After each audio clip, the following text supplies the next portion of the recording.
Hi guys and welcome back. So today I'm going to be showing you how to make these Jaffa Cake Brownies. Let's begin. To start, you'll want to get yourself a large mixing bowl and place in your melted butter and cocoa powder and whisk the two together until they're very well combined. Then you can add in your granulated sugar and whisk this in until it's incorporated. You will notice that the mixture becomes granular, and once that's been fully worked together, you can then scrape down the sides and the bottom of the bowl, just incorporating the bits that may not have been fully worked in from earlier on. You will then want to add in all of your eggs and whisk them in until they are fully combined. This will change the consistency of the mixture, but don't worry, this is what you want. Once the eggs have been fully incorporated, it will become a smoother and glossier mixture. Don't forget, you can then add in your vanilla and your chocolate chips and just use your whisk to work these in and make sure they're fully incorporated. So then you can add in your dry ingredients and just incorporate them by folding them in using a spatula or a metal spoon. Something that isn't a whisk will work really well.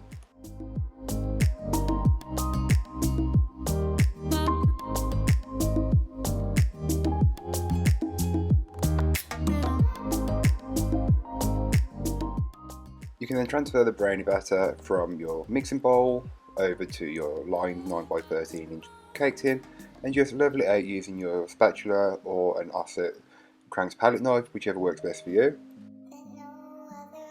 So I'm not sure if you can get Jaffa cakes where you are in the world, as I'm not sure if they're national or an international thing, but then I place mine on before I bake, as I think it adds a bit more of a texture once the brownies are done, but this is completely optional and up to you.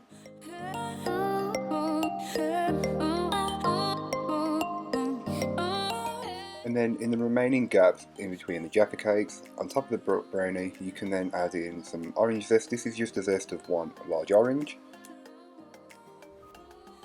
So here is what the brownies look like before they are baked. I will leave all the baking times, temperatures, and everything you need to know in a blog post, and that will be linked down below. So don't forget to go and check that out if you're interested in making this recipe. So here are what the brownies look like once they are fully baked and cooled down. You can then cut them into slices, however big or small you want them to be. That's completely up to you. Whenever I make a 9x13 inch recipe, it's normally enough for around 12 generous sized portions, but you could always make these smaller and probably get 15 or more. Just completely depends on how you cut them. So thank you for watching, I hope you enjoyed. If you did, don't forget to like, comment and subscribe for more from me, and I'll be back again next week with another video, so join me then. If you have any suggestions for future videos, let me know in the comments down below, or message me on my blog or my social media. Everything you need to know will be in the description down below, so don't forget to go and check that out and follow me wherever. Do whatever you like. I'll see you next week. Bye guys.